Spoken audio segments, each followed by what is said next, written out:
as you guys may not know, if you're culturally, acquainted. I was going to say that we love Devil Wears Prada. We recently went to see the second one in the theaters, and if you guys didn't know, D-Box Never do it. is not not the comfy couch situation. No, it's like ants in your pants at Disney World. It's like a fucking ride, yeah. Like we're flying through New York on our way to meet Miranda. We are being vibrated for fucking an hour and a half in every tense moment, and it's Good thing I wasn't ovulating. It's pulling you a little bit back and pushing you a little bit forward. It's like the lean in on the whoa. Yeah, moments. like when there's an intense moment, it moves your seat up. Oh, this is we ridiculous. thought. Allegedly. We thought it was like, when you get the super comfortable reclining sofa chair. This is how it appeared online. But it was not that. So anyway, we We saw were scammed. We saw the second film with special effects.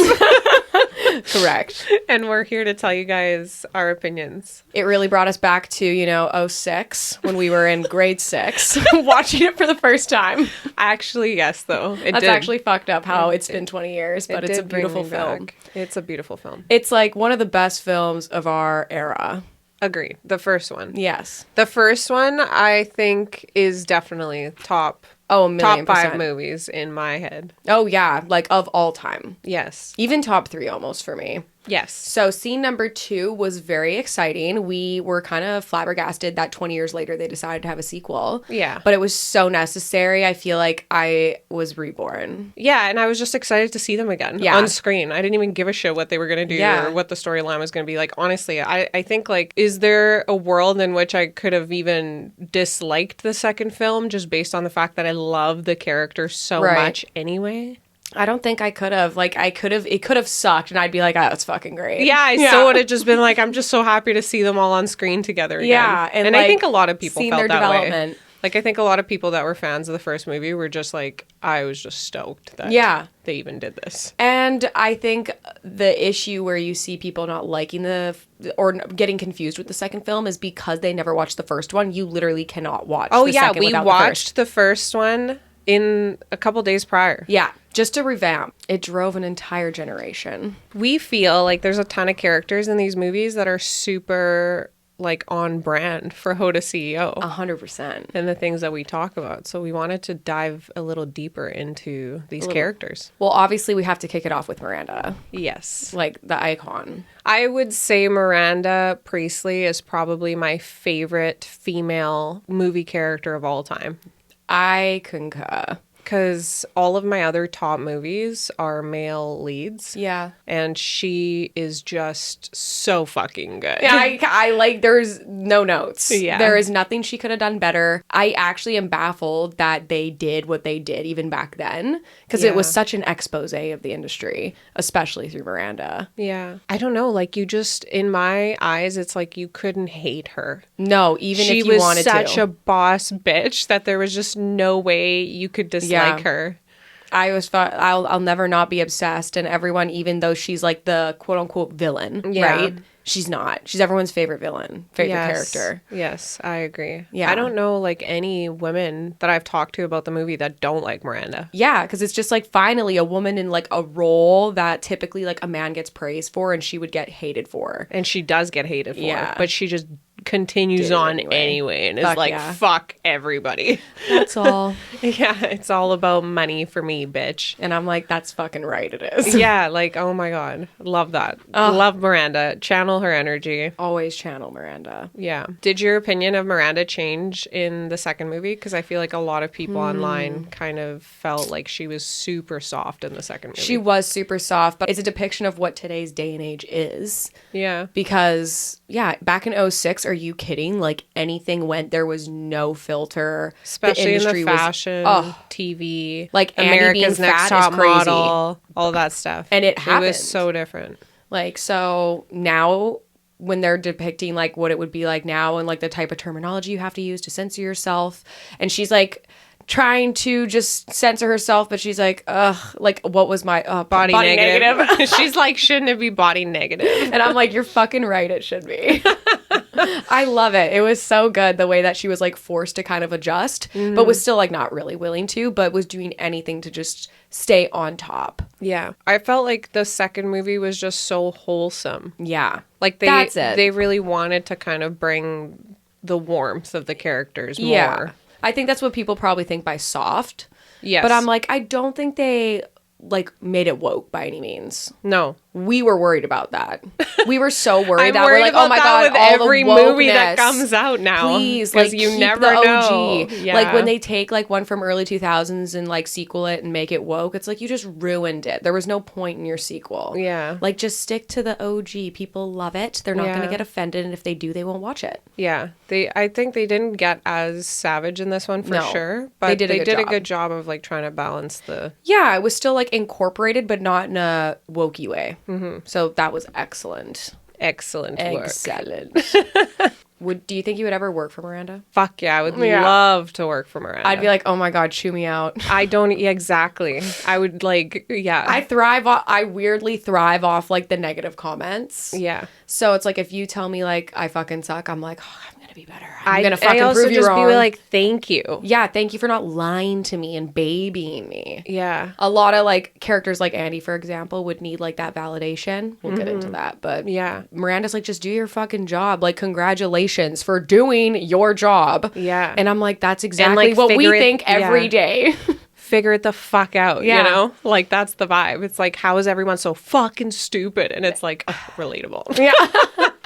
But yeah, no, I would love it. I don't know. Like, I think I would thrive because I think I would just try so hard to be perfect. Yeah. And they would make me better. And then I think when I am perfect and she doesn't even recognize it, I would just know like, okay, she's finally not disappointed. So that means I'm doing it right. You know, I wouldn't be like upset, I guess, at any point. Yeah, it depends on like how you need to feel that type of validation, but I personally, you know what, she's like, in a nutshell, one word would be cutthroat. That's what she is. 1000%. That's a perfect word to describe her. Yeah. She's really good at just keeping it like cool, calm, collected, or just like monotone, right? Yeah. Like you don't have any exclamation, no emotion, and that's the cutthroat, right? Yeah. So I do love that. And resting bitch voice. You know, when people like need to take mental health days, like I get that, but in that type of a position, be Miranda. No, in that type of a position, the fucking clock keeps ticking, the world keeps turning, and in those higher up positions, if you do want to be at that level, like that is just it. Yeah. Life keeps moving. Yeah. And you got to find a way to pivot and keep going, and that's exactly what she does. So do you think that you have to sacrifice your personal life to do well in business as a woman? Sadly. Or as a man, probably, too. 100%, I think anyone. Men you're sacrificing sacrifice something. Less, though, I think. Yeah, because they're not expected to do all that maternal shit. Exactly. So like if you marriage, family, kids, all that, like there is a lot more ask of you unless you have a supportive husband who's like not in that position.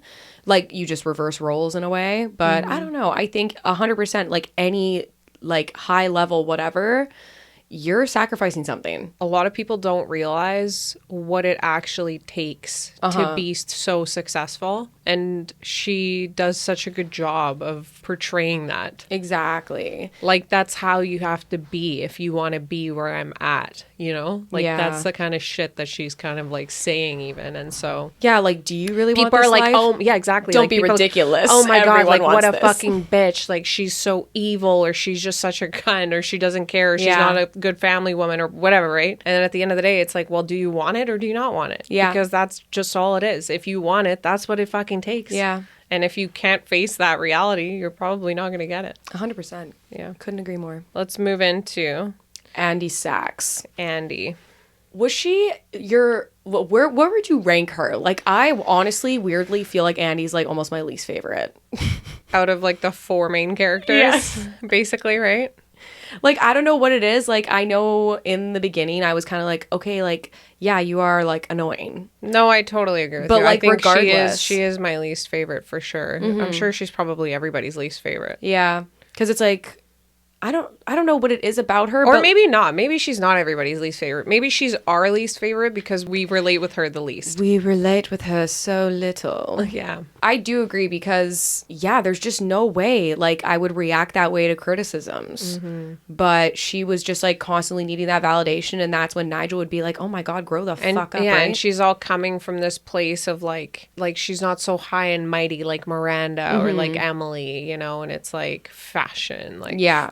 She's clearly, like, not meant for the industry and has, like, such a great position that she just doesn't recognize. And there are lots of people that get handed positions like that don't appreciate where they're at. Yeah. But she is so meant for the industry in terms of, like, she has a very intense work ethic. Mm-hmm. She wants to do good with it. She doesn't want to do things that are superficial with it. Exactly. But then she does. And you like, do see that in the second film. Yeah, she falls into this trap of, like, trying to be the do-gooder. Yeah. In the first movie, you see her totally just, like, evolving, right? And becoming the person that you need to be in that industry. And she was willing to do it until she wasn't. And that's kind of like the moral dichotomy, obviously, of the whole movie. It's like, if you want to be in that position, you got to be Miranda. If you want to be successful, but you don't want to sacrifice those things, then you're going to end up like Andy. Mm-hmm. And fuck being Andy, honestly.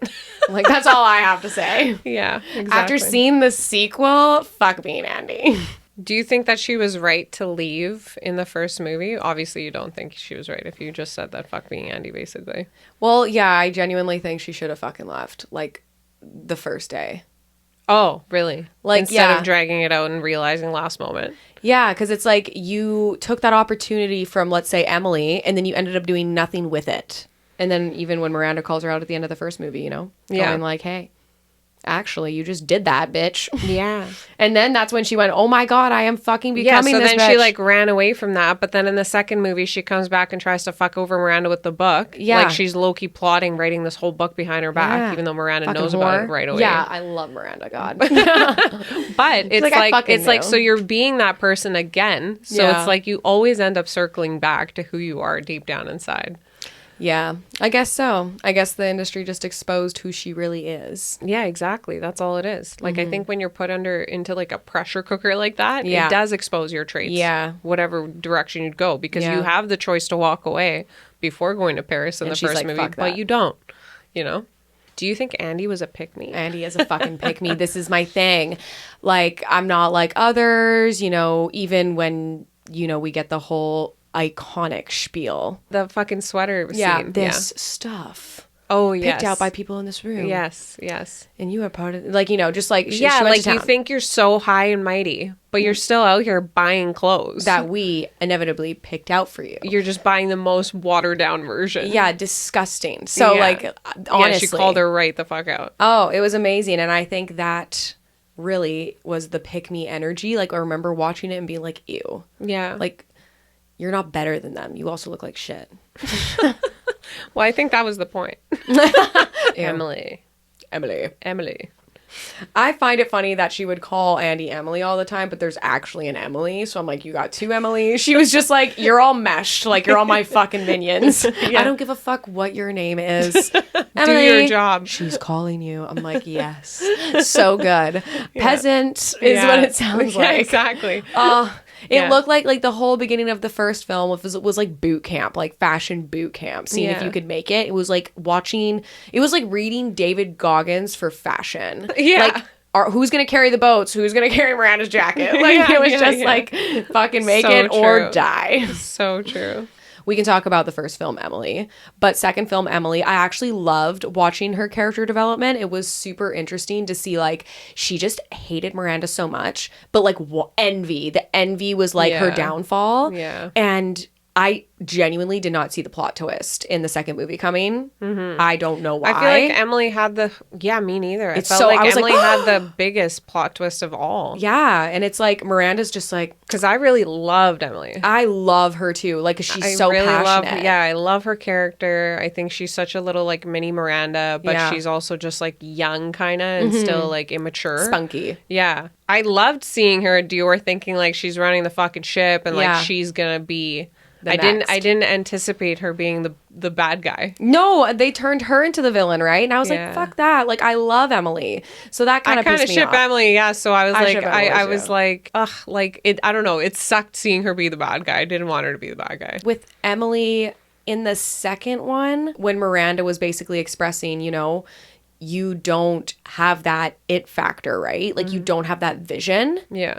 And I never really thought about that even in the first one. I'm like, one day she'll get there. But like, I'm like, wow, she really like actually doesn't have the vision. Yeah. She's good at marketing and like knowing and connecting and knows the industry. I think you were right though. Like, she was so fixated on wanting to be Miranda instead of being her. Yeah. She couldn't tap into her own strengths. Yeah. Her creative juices. Yeah. And Miranda's like, you would never be able to do what I do. And it's not because I don't like you. It's because I see who you are, and that's just that. You just don't have it. That's where Andy was the visionary, right? So, like, that's why she actually liked her and related. Because she's so passionate, and she's so coming from a good place and just wanting to do certain things. Yeah, we'll think outside the box. Whereas Emily is just carbon copy Miranda. Yeah, and like this is what we do. Yeah, we don't need to. Why would we change anything? Yeah. This is what we do. Whereas Andy's like, why not? No innovation. XYZ. Yeah. So I think that's where like when you get to those high profile positions, you do need to be a visionary. Have you ever watched someone who used to be below you surpass you? Have I ever watched someone below me surpass me? Because that's what happened work? to Emily, like with Andy. Yeah. That must have been so fucking annoying. I would have probably lost my shit, but I don't think I've like... It's never happened to me. So I don't know what it would be like. No, you're a started from the bottom, now we here type of case. I would actually... You are that person. I think I would like it if somebody would come close. Yeah, like join me, right? I have no idea how I would feel if they actually did it, though. Oh, interesting. So let's say someone you think is like less qualified. Because surely Emily was just like, you don't even belong here, right? Yeah, she was like, you're not going to be fucking here after a week. Yeah, you don't even belong here. And then she ends up like blowing it out of the water and taking her spot. Yeah. And it's like, that's fucking devastating to think that you put so much time and effort and you're not good enough still. Yeah. And it's like your dream. Yeah. And this random bitch. I think at the end of the day, if you get replaced by somebody in that way, it's like a pretty good indication that maybe it's not for you. Yeah, you're not in the right field, or you're not in the right position for you where you can really be the best, that no one could surpass you. Exactly. That is all. I mean, yeah, Nigel is like peak loyalty. Yeah, and I see this in work, life, friends all the time, sticking to the same thing, being loyal, blah, blah, blah. And it's like, but if you're like being loyal and you're not getting any sort of reciprocation, like what the fuck is the point? Yeah. Like when I watch Nigel, I'm like, you're so loyal. In the end of the sequel, he finally gets that reciprocation, but it's like that was so ridiculously long overdue. Yeah. Like good for him for toughing that out, but like I personally don't think I'd be waiting as someone's right-hand man my entire life. Like I don't know if I could do it.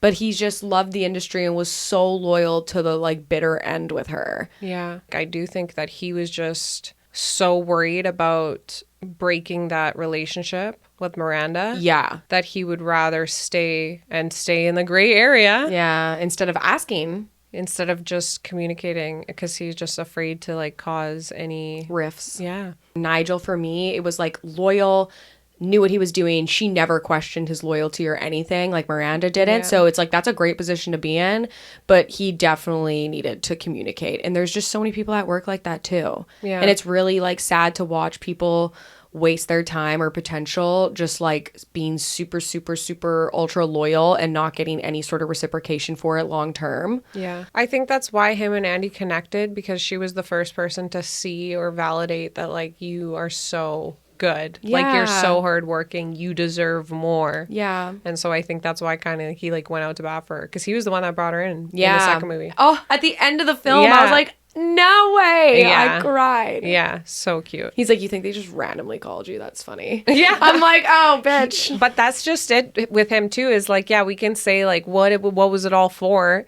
But he was actually calling the shots because he had so much trust in him, that he could really do everything behind the scenes. Yeah. And he was doing everything behind the scenes. So I guess it's more of a question of like, do you risk losing that? Because really the only thing he didn't have is like public recognition. Yeah, the title. But at the end of the day, he was already doing everything he's ever dreamed of. And I remember the end of the first movie, right? Where he's like, she's got me, like, she'll get me back. And Andy's like, will she? Yeah. And then it's like 20 years later, fucking still there. Yeah. And then finally at the end of that, I'm like, oh God, like that's brutal. Too long. Yeah. That's too long for me. No, thank you. Let's talk about what each character taught us. Oh. Since we say it's like such a pivotal movie in both of our lives. Totally. Yeah. Okay. What did Miranda teach you? Just being unapologetic, I guess. Oh, that's a really good one. Yeah. Ooh. What do you think? Well, I love that you said cutthroat. Yeah. But it was nice to see a woman in a role like that and, you know, get all this hate, but it doesn't matter. Like, because men are always in that role and no one hates on them for acting that way. I agree. So, it was, the whole unapologetic aspect, but I just love a woman who's a winner. So, for me, it was just like seeing her win and do anything to make something happen. So, determination probably. Like, she's so, like, determined. Totally. She's very determined. What do you feel like Andy taught you? Not to be a fucking pick-me. Like, You almost like pick up on her negative qualities and you're like, I don't want to be that. She pissed me off. Like, honestly, fuck off, Andy. Yeah. But like, that's the negative thing. Yeah. But like positive, if you have good work ethic, you can really do anything. Oh, I totally agree. For me, like seeing like when Nigel pushed her to like, you're not trying. I'm like, that line like changed the chemistry in my brain. Mm-hmm. You're not actually trying. Yes. And she's like, you're right. Yes. And then when she tried, I'm like, you guys just have to have a little fucking try. Yeah. And regardless of what you're doing. Yeah. And it just changes the game. Like there's so many people that aren't even actually trying. Yeah. So I think I loved watching her actually use her work ethic and try. It's amazing what you can do even in a situation where you think there's nothing there for you. Some of the most successful people we know will say, like, I never imagined that I would be in this industry or this business, but that's what I'm doing because that's what happened when I put in 100% into what I was doing. And now they're ultra successful. Ultra successful. Ultra successful now. You know, something we didn't talk about that I do want to touch on because I know we'll regret not doing it is Andy's boyfriend in the first movie. Oh, my fuck. Okay. No, we need to talk about Andy's boyfriend. Literally. What the fuck was his name? Who fucking cares? He's forever Vince from I was gonna say Entourage for me. Let's just call him Vinny. Vinny. Okay, so fucking Vinny. What is his name? I don't know. I wish I should have looked it up. They actually like had his name. But anyway. Yes, so Andy's boyfriend in the first movie, who will be not named because we don't remember his name because that's how relevant he is. What a fucking loser. It's weird because like we talked about how originally we didn't really like pick up on that. And then, like, as I got older, I'm like, oh, he fucking hates her. Like, so jealous of her success. Yeah. And her friends were... flags. Yeah, red flags all around. Like, she had to stay at his level for him to be happy. Yes. And it reminds me of even, like, other shows I've watched where, like, the minute that the woman starts doing better than their partner, they're choked. Life. Other real life I've watched. Other reality TV, our life. Where men get jealous of their women's success. And they're like... It's disgusting. Yeah, there was so many moments that were just so cringy. Like his birthday, when she misses his birthday. I'm like, also communication. Like, you know, just tell him like, hey, this is a huge event for me. It's a massive event and you're there fucking having a cupcake with 3 people. Like, fuck off. I'm like, no, dude. Like, I'm going to this event and I'm like, I am going to make this up to you. I'm going to make your birthday up to you. And like, I just the whole like, oh my God, like you're on the phone with your boss again. Like fucking just like so disrespectful. Yeah. So while she's trying to like make something of herself. Yeah. And she's like, I have this 1 year where I really got to grind and make this happen because I want to be in journalism. Like that was her end goal, which she got. Yeah. And he just had to literally deal for a year. Yeah. Like, that was the goal. He's like, you're changing. I'm like, yeah, she's better and hotter. Yeah. And you're a fucking bum. Yeah. Like, that's all I kept thinking. I was like, no, I agree. He just was choked that she's getting better, hotter, more opportunities, like everything, instead of just being like, my bitch is bad. Yeah. Like, Fuck that no-name guy. Fuck you, no name. Anyway. Sorry, we had to touch moving on that. on. What do you think Emily taught you? We have notes here, and that Emily teaches you that becoming successful doesn't automatically mean you're healed. Which I do agree with, because basically, like, in the second movie, you first see her, you're like, oh my God, she has her shit together. Like, thank God. You know, like, she made it. She's running Dior. Family. And then you find out she's actually not well at all mentally. And so it is true. Like, if you haven't dealt with your shit, and she never really dealt with whatever insecurities she had, the worst version of her came out in the second movie. Just knowing like where your strengths and weaknesses are and accepting it and using it to your advantage doesn't mean your passion or your dream goes away, but pivoting in a way where you can align with your strengths and weaknesses. Yeah. Because she just really tried to push something that wasn't in alignment for her, and she did it to the bitter end. Yeah. And I'm like, that's just like forcing something that isn't in alignment with who you are.